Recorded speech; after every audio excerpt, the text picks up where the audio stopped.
It's time for another edition of the Improbability Engine. I'm Will Aubrey. My buddy Joe Darnell is here with me, and we start as always with our moment of what? Do you want to go first? No, well, yeah, I will go first today, Joe. I've started playing competitive bridge again, and it reminds me of what happened about 2 or 3 years ago when the World Bridge Federation applied for inclusion in the 2020 Olympics. Okay, I've been to bridge tournaments in person, regionals, nationals, been to those events. The average age is dead. And if they had bridge in the Olympics, the players would come in using walkers. Well, my question would be, for the opening ceremony, the bridge players would be using walkers. Now here's a good thing. You would bring new sponsors into the Olympics. Geritol. Ensure. Yeah.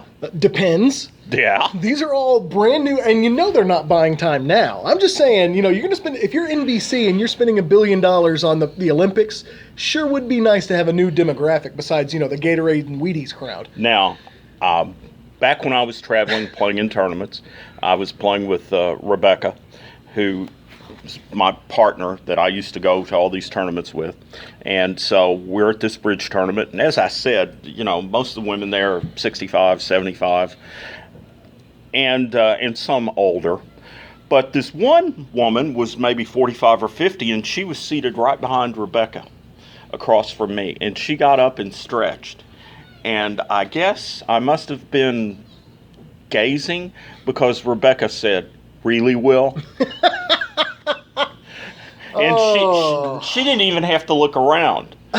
So, I will say this. But in that room, she was 10. The woman stretching. Bridge competition 10. And she was posing. Right. So. No, I'm right there with you. Maybe that was a distraction she was working for. I would say that it would cause some problems for the IOC if bridge was allowed into the Olympics, as they would have to start testing denture cream for performance-enhancing drugs. And that's always something to look at. All right, so mine.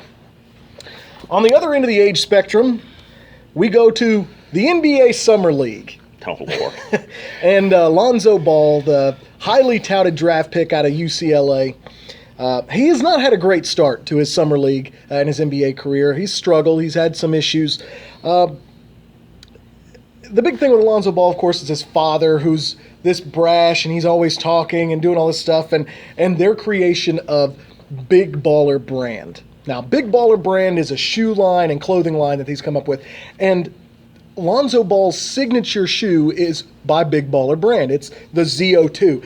Retail $495 for a pair of shoes. $495. Now, that's a lot of money. Okay, how you slice it. And especially when taking into account he's had some struggles in the Summer League. Well, last game, Lonzo Ball finally busts out. Goes for 36 points, 11 assists, 5 steals, and 8 rebounds. The only problem is he was not wearing Big Baller Brand shoes. Oh, no, you've got to be ZO2s. kidding. Nope, he was wearing Nike Kobe Bryant tennis shoes. Oh, Lord. And he does that. So it does beg the question, and with all due respect to Spike Lee, is it the shoes? That was my moment of what, and as we get done with the moment of what, I can't help but think about that. This idea that you're going to sell a pair of sneakers for $500. It's insane. I mean, don't get me wrong. When I was a kid, the Nike Air Flights, which were the Michael Jordan tennis shoes of my youth, they were expensive. They were $105. That was huge amounts of money. $100 for a pair of shoes. My parents laughed when I brought it up. And while, we've seen those things kind of incrementally creep up, $500 for some tennis shoes? I mean, if MJ did it, I'd still be like, look, MJ, I appreciate it, man, but they're not going to make me jump higher. They're not going to make me play better. And frankly, if you look at Lonzo Ball's career so far, they haven't really done much to help him. Just where we're at with these things. I want to talk about the Murray State Athletic Hall of Fame announcement. Absolutely. I think it's the best Hall of Fame ever. You look at the names in there. You've got Isaiah Cannon, Frank Allen, Amber Guffey, Yep. Neil Bradley, Houston Nutt. Agreed, absolutely. And one that might not get as much play, but from my time being close to the athletic program, Dick and Jan Weaver. Yes. I mean, Dick and Jan Weaver, they're the heart and soul and have been of the athletic department for so long. But you're right. This is the best. This is the best Hall of Fame class ever. I mean, Amen. It's fantastic. Let's start with Amber because she was just an incredible player when she was at Murray State. Absolutely. She could always get a shot. She averaged over 20 points a game. Yep. She led the league in assists. She was a tremendous three-point shooter. Yep. Could score against anybody. But the play that I remember that she made, that I'll always remember to the day I die, Amber was like 5'7", okay? Right. And she's trapped at midcourt by a couple of girls who are like 6 feet tall. Right. And she's trapped in the corner. Right there at midcourt. There's no way that she can really see much of anything. She sneaks a peek and sees one of her teammates streaking toward the basket. So what does Amber do? Does she turn around and try to throw it to her teammate? No. Amber turns her back to the opponents and takes the ball and throws it backwards over her head, which they were not expecting, hits her teammate in stride for a layup. It was just so insane and awesome. And first of all, who has the audacity to do that other than Amber? Well, I would have done it, but my ball would have gone 5 or 6 rows into the stands, and I would have been berated by my coach. No, absolutely fantastic basketball player. And the thing that is most impressive to me, 3-time All-OVC, right? 3 different head coaches. Yes. And she was the Academic All-American of the Year. Absolutely. I mean, you can just mark stuff up. It's difficult for any player to have sustained success. It's difficult. You have to be on a different level to do it during major coaching staff shakeups. And she did. I mean, played on the best Murray State women's basketball team in its history, in my opinion. I think that the team where the Guffey twins and the Hayes, and I mean that was the best women's basketball team. It was the best I'd ever seen them play. And Amber also probably deserves an Academy Award because nobody played up fouls better than Amber did. She would go into the lane to shoot the ball, and she would act like she had an arm cut off or something. And she really was great at selling fouls. And then she has this sense of humor. Once, and Coach Rob Cross, he was always a very positive guy, okay? And so she's sitting in a press conference once, and they're talking about how many points she scored, and it was some insane amount, like 28 or 30. And so Rob's talking, and she says, if you weren't so negative, I'd probably score even more. Oh man, what a fan! And the good news is that Coach Guffey is now on the staff at Murray State, so yes, the influence can continue. She can continue doing some positive things. Was very, very a very big positive influence to the Murray High teams that she helped coach. You could see her mark as an assistant. They were all heady. They were smart. They played basketball the right way. And, you love seeing that. I'm glad she's still part. She's always going to be a member of the Racer family, but I'm glad she's staying active with it. And she joins the women's coaching staff this year. I'm really looking forward to see what they do this year. I'm pretty excited. Okay, so the next one to talk about is Frankie Allen. Frankie Allen, now this is a guy that played for two different coaches, played in 2 almost completely different styles between these 2 coaches, going from Steve Newton to Scott Edgar. He was a 3-time All-OVC, 1,800 career points, which is still good. He was good for 5th then. It's now 8th. And this was a guy who was automatic from 3. he hit a lot of threes. I mean, a lot of threes. Honestly, he's one of those players that he doesn't get the kind of love that Popeye Jones gets. And you can understand that. Popeye Jones is one of the greatest of all time. But Frankie Allen, fantastic basketball player, scored 39 points against Tennessee Tech in '92. He's still in the top 10 in scoring, and made 3-point baskets and made free throws, assists, and steals. You don't get to be, a Hall of Famer and have those kind of stats without being an incredible basketball player. And frankly, a well-deserved honor for him. Indeed. Isaiah Cannon also in the Hall of Fame. And Isaiah, he might not be the best point guard ever at Murray State, but he might be. They've had a lot of great point guards, it would be tough to pick one. But he just had an incredible career. He was part of the team that was the last undefeated team in the nation in 2012. Yep. He hit a shot from his knees at midcourt the year before that. I remember the year that they went 23-0 to start the season. He went nuts against SEMO in the second half, and Corey Wilford had guarded him, the SEMO player. And so somebody asked Corey about guarding Isaiah, and he said, I thought I did a pretty good job in the first half. Then in the second half, he started pulling from half court. What was I supposed to do? Yeah, you look at what Isaiah Cannon could do, and great players can take over games. And my goodness, did he do it? I mean, the game against Austin Peay, where he scored 31 points in the first half. I'd never seen anything like that. I was at the game, and I watched him single-handedly demoralize a home crowd. It was devastating. And this was a well-coached team. It wasn't like these are not slouch Austin Peay teams. They actually had some talent. And he goes in there and just starts hitting everything. And no matter, Dave Luce calls timeouts, didn't do anything.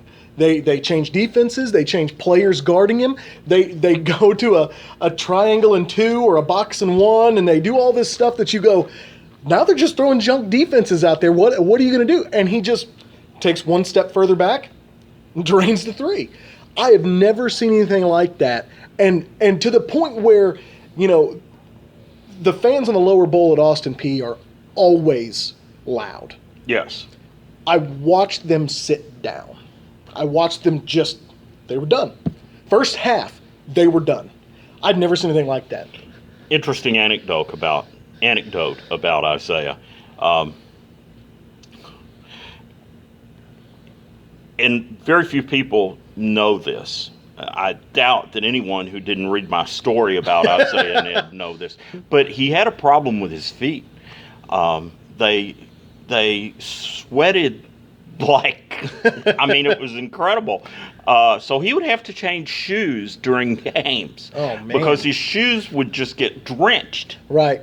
That's incredible. And this is a guy that has gone on from Murray State and had some really good success in the NBA. The NBA is a fickle league. The average player doesn't stay very long. And Isaiah Cannon has stuck it out, and he's a free agent this year after leaving the Bulls.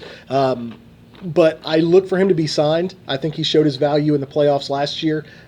A guy who didn't play for a few months, and all of a sudden you thrust him into the starting point guard role in the playoffs, and he was able to hold his own. We both know if you give him some run anytime before that, his numbers get better, his defense gets better. He's just one of those guys. He's capable of being a streaky scorer in the pros and doing things that are really valuable for a team. And what I'm about to say is totally out of place, but I'm going to say it anyway. Sounds like something you would do. If I have to, I'll splice it out and move it up earlier. And if you're listening and I don't splice it out and you're hearing it at this point, too bad. Amber Guffey, we were talking about her. I've played a good bit of basketball with Amber. We became friends. And I remember I was playing a pickup game once, and I was on her team, and Jana Roney beat me to a rebound. And, at the time, I'm like 52, 53, and Jana Roney's 18. And Amber didn't care. She turned to me and she said, "You've got to get that, Will." You know what? I like that though. Well, and when you're talking about a Hall of Fame player, you've got to have that killer instinct where you demand more of yourself and the teammates. I remember talking about Isaiah Cannon and talking about that killer instinct.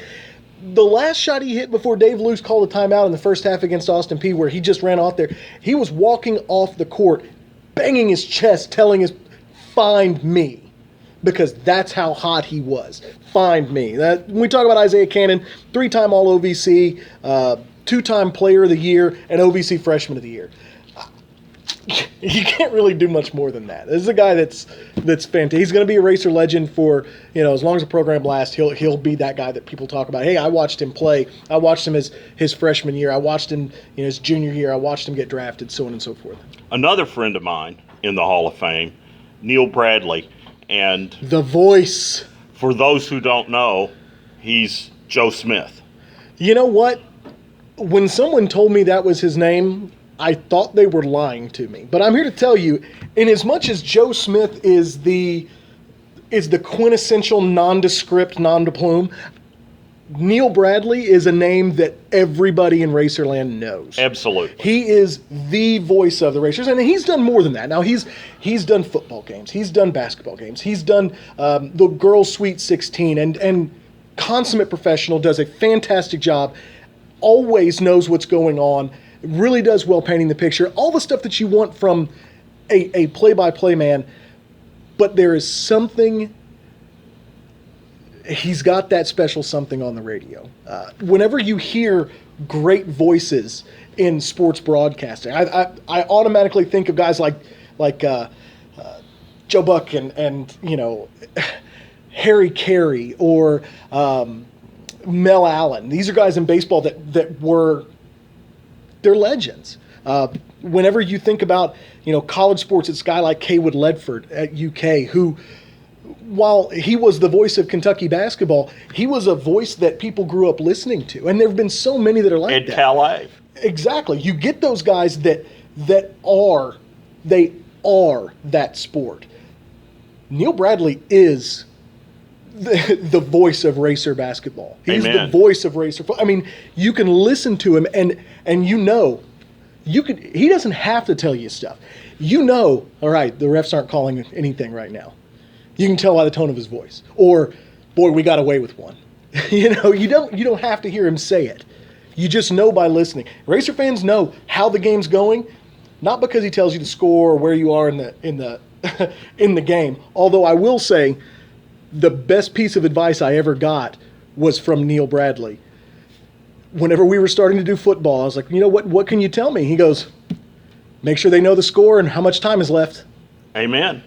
It's that simple. I mean, it's one of those things. The rest is do your research, know what you're talking about, and if you can't do that, have a good story to tell. And the thing that Neil told me when I first started, and this way back in the late 80s, because I first started doing color with him. Right.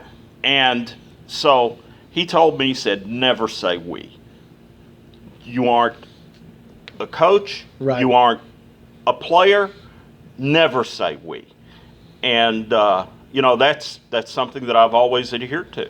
And what we could go on. Neil is so iconic. His call of the Aubrey Reese basket to send Murray State to the NCAA tournament with the victory over Southeast Missouri. He did it again. He did it again. And then extending the stay in San Jose. Yeah, you talk about a guy who, coming from baseball, the big thing that baseball fans have always done when I was a kid was you had a transistor radio, you'd sit in the stands, and you'd listen to the radio broadcast while you watched. Because that's the way you get all your information. You're getting all this information in real time. And in college basketball, that hasn't always been the case. It is the case in Murray State's tradition. You put in an earbud and you listen to Neil with the call because he's telling you the stuff you need to know. He's telling you, he's got a twisted ankle, but he's okay. He's going to go walk it off, and they think he's going to return. Or you can hear coach calling out a different defense, or this is something they've been working on. This is a new wrinkle that they've been trying to do. Or there's this story that goes into it that gives depth to the spectacle. You know, one of the things, and this just struck me, I've never really thought about this, but one of the things about Neil that I think makes him a little unique among broadcasters is that he's done what he has done and achieved this level of excellence without any catchphrases. Yeah. I can't think of any catchphrases Right. that he uses.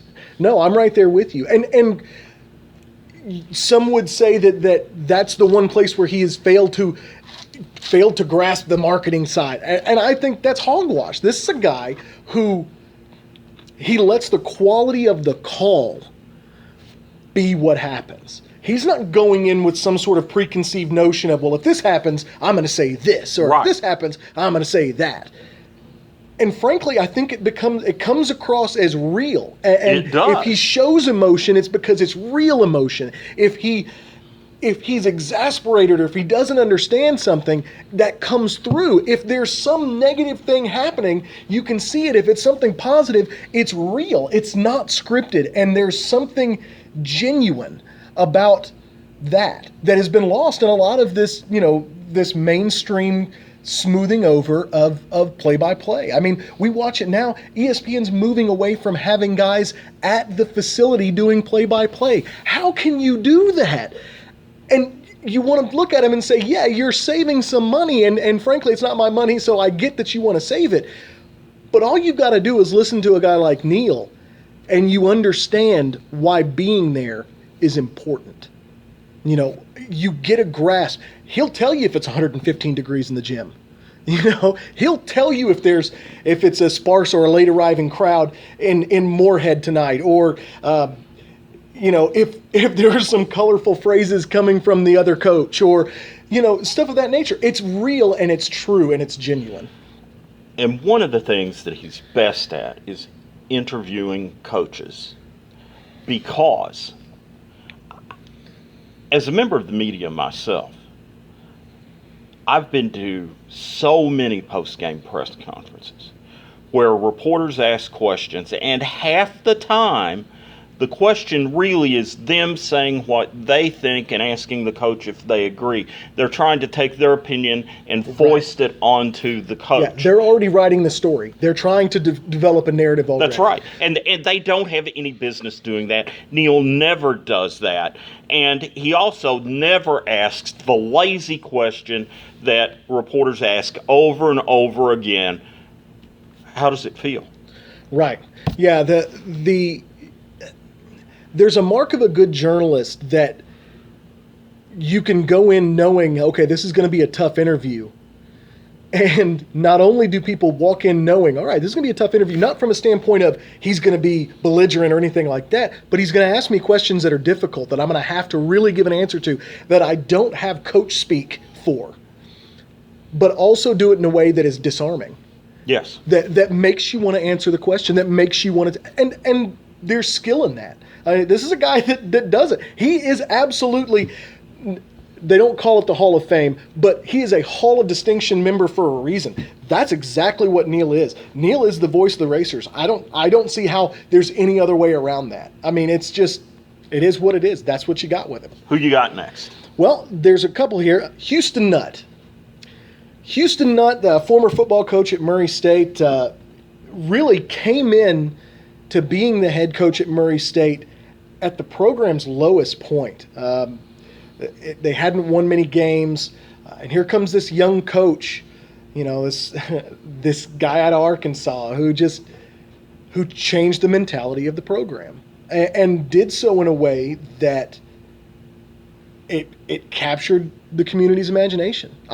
I have to admit, when I was a kid, I showed up to games with Houston Nutt for President posters and my face painted, and it was the most fun you could ever have. And he brought in guys like Derek Cullors and David McCann and Matthias Vavo, guys that really developed into something great. Reginald Swinton, who's one of the greatest football players to ever play at Murray State. Mike Cherry, who was drafted in the NFL. I mean, you look at these guys, and these guys that he brought in, it was everybody. You've got this family, and I'll tell you, they recently had a homecoming get together of those teams, and Coach Nutt came in, and a lot of the players came in, and they had their breakdown, the one that they did that year, the one that they did as a team that was theirs, and he called them together to do it, and everybody was crying. I mean, it was a beautiful thing that you don't get from anything but a family situation of people that you love, that you spent time with, that you worked hard with. And he brought in that culture of family, which is just powerful. Neil told me this story about Houston Nutt, that when he was here in the meeting before the game, he would tell the players, this game's going to be decided by 5 plays. Now, the problem is, I can't tell you which 5 plays. So you need to play as hard as you can on every single play. Yep. And, this is a team that was so bad whenever he got here. I cannot undersell. They lost something like 66-0 to Moorhead before he got here. So bad. And it was demoralizing. This is a team that had so much success. They were a national semifinalist. They were one of the top programs in the country, and then have it kind of fall away. And then they bring in this guy, and he goes, oh, by the way, in 95, he goes, 11-0. Wins the OVC. It's amazing to me what he did. He won, in the playoffs. He won in the OVC. He won outside of the conference. He brought the pride back to Murray State football. And he did so in a way that, quite frankly, looked easy. It looked so simple. All you had, the big joke was, no, all you got to do is bring in the right players and it all takes care of itself. But not only did he bring in guys with high abilities, which he did. There were a lot of guys who were absolutely Ronnie Merritt, the linebacker, fantastic. Hamptons in the defensive secondary, just fantastic football players. But quite frankly, he brought in good guys. I mean, these are guys who've gone on and have been successful after football. And that's a sign of, you get these guys who are the right players in the right place at the right time, and you build something special, and Coach Nutt did that. I think you want to talk about Dick and Jan Weaver as well, who are going into the Hall of Distinction. Yeah, there have been some families that have had disproportionate positive effects on the program. And we could go through and mention the Suitors, and you can mention, so many families who have done that as part of their life's mission was to help. But I don't think that there's anybody who you can point to, no family that you can say these people did more for more people in the program than Dick and Jan Weaver. These are people that were at every game. They knew everybody's name. They worked for the betterment of the university. They worked for the betterment of the students themselves. They worked for the betterment of the coaches and fans, and they did so knowing full well that it was going to be a lifetime labor of love. There's a reason why the academic center for student athletes is named after Dick and Jan Weaver. Though they did that. They knew that racer athletes need to be well-rounded students. They knew, hey, this is what we've got to do. We've got a responsibility to our students to not only work to give them success on the field, which we all want, but to give them success after they're done on the field. And nobody did anything more than that. I mean, it's a testament to what they did. I mean, these are people, Jan, who passed away in 2009, you look at what they've done and what they were able to accomplish with their help. They won She was named Kentucky Educator of the Year in '89, the Golden Horseshoe Award from Murray State. They were Distinguished Teacher and Alumnus Awards. She's the only person ever elected president of Professors of Education, Deans of Teacher Education Colleges and State Universities, and the American Association of Colleges of Teacher Education. They were leaders nationally, and they never once took Murray State for granted. And that's a testament to their selfless nature and to their love of the school and the programs. And you know, if there's ever been anybody who deserved a spot in the Hall of Distinction, it's Dick and Jan Weaver.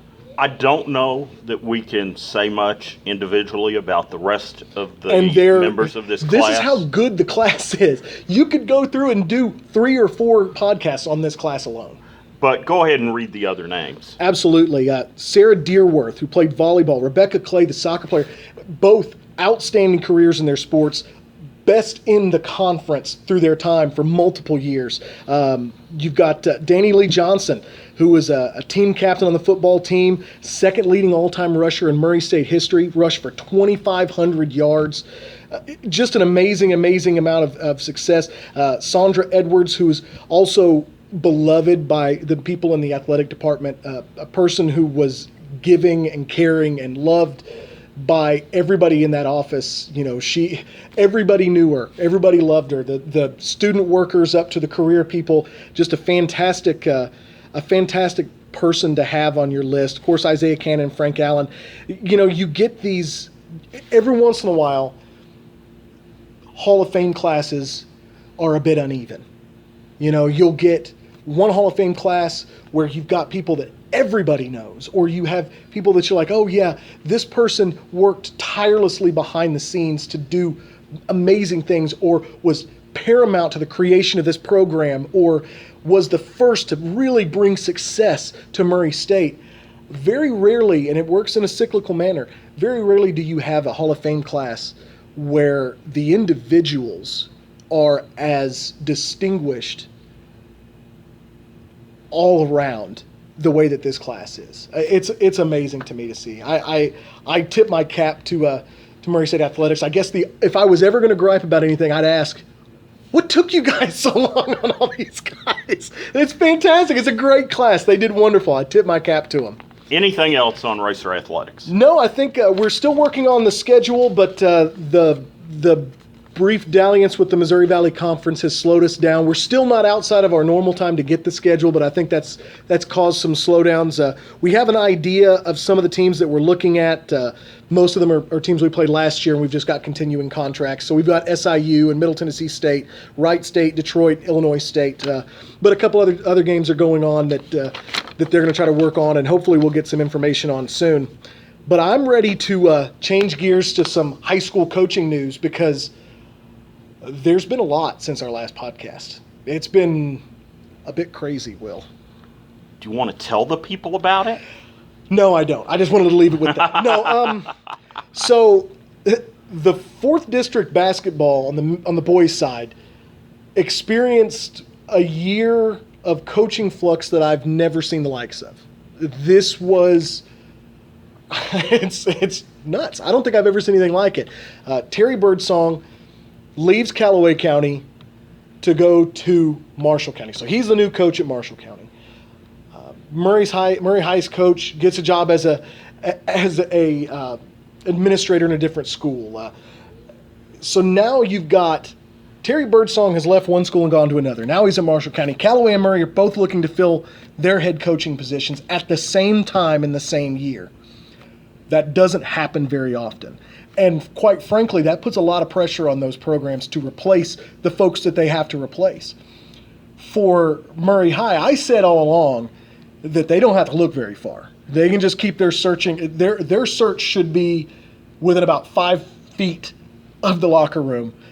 They had their perfect candidate in Dior Curtis. And I'm not going to take any credit for it, because frankly, he's the one who's proven how good of a coach he is. They hired Dior Curtis as the head coach. I think that is an absolute slam dunk of a hire. He's well respected in the school. The student athletes love him. They really want to play for him. And he demands more That's kind of how he is. He demands more of his players. He, if they're good athletes, he says, okay, be good in class. If you're good athlete and good in class, all right, I need you to have good character outside of that. And you know what?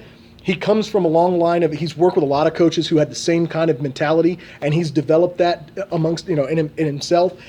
It is something that I think is a great hire for Murray High's boys program. I really look forward to seeing what he does. It's going to be an exciting time for Murray High sports. If you're a Murray High fan, you got to just be tickled that you've got this coach leading your program. Fantastic hire. Fantastic hire. On Callaway's side, the departure of Terry Birdsong was a little unexpected, I think. Marshall County's job opened up, and of course, Coach Birdsong was he's an alumnus of Marshall County High School, and when he did leave, you knew there were very few jobs that he would leave Callaway for at this point. He went to Graves, he left Callaway and went to Graves. He had done that, he'd had success, he came back to Callaway. It had the makings of the job, the career job. And then Marshall County came calling. So I don't blame him for that. I mean, it's what you do. You know what I mean? That's the nature of the business. So when he went there, it left Callaway County with a big hole to fill. He took his staff with him and did some things. You do that. He's building a program at Marshall now. That's what he's doing. And Callaway had to do something. And they were in a situation where it wasn't an easy sell. No. Because Camden Price, best player on the team this past year, graduated. Peyton Johnson, probably the second best player on the team, graduated. Jonah Brannon graduated. And you can tick on down the line. Right. I think they had 5 or 6 graduating seniors. And so this coming year's team is going to be young, and you can't pencil in 20 victories for this team. If they win 20, that will be great. Right. And I'm not saying they can't do it, but clearly you're starting with a lot of ground to make up. Absolutely. And, that's why I think the hire they made, that the Callaway Laker administration did, is as brilliant as it is. They could have looked outward, and they have before, and they found some really great candidates. Some great coaches have come through Callaway. But they were lucky enough to look inside the Laker family and find somebody who wanted that challenge. And they got Brad Cleaver. I mean, this is a guy who's one of the greatest basketball players in Laker history. Graduated from Callaway High School, went to the OVC at Morehead State for Kyle Macy, and was arguably his best player at Morehead State. Double-digit scorer, fantastic all-around player, Division I athlete, and has had success after school and gone on and been a business leader and done things in the community. To have him coming back is a testament to what it means to be a Laker. I mean, this is a guy he's going to do this because he loves his school. He's proud to be a Laker, and there's something great about that. And the best news I've heard after that was that he was bringing Bruce Lane on as an assistant. Absolutely invaluable. Coach Lane knows the region, knows the district. This is not new. He's bringing in a guy who's got a lay of the land in the recent years. I think it's a great pairing. I think it's going to be fantastic for the Lakers. I really look forward. 4th District boys basketball is going to be really fun, Will. It's going to be a lot of fun. And it might not be the most successful year for either Murray or Callaway. You never know what's going to happen with either one of those programs. But fans of both those programs can now look and say, okay, this question has been answered. Our programs are in great hands. Let's go about building, these players, getting them the coaching and the skill development that you need to have to be successful. I look forward to seeing what they put on the floor in the next coming years. It's going to be great. Anything else? Just one more piece. Callaway County High School announced that Alex Walandro was leaving as the soccer coach after 2 incredible years at the helm. Boys soccer. Boys soccer, 32-9 in 2 seasons, including a regional title in 2015. He's moving on to another job, and you hate to see it happen, but you understand it. I know that they're going to be in good shape. It's not going to be an issue for the program, but you look forward to seeing what he has to do. And I just wanted to say thank you to Coach. That's a big step, making that next step forward, and we're looking forward to seeing what you have next for us. And that brings to a close this edition of the Improbability Engine.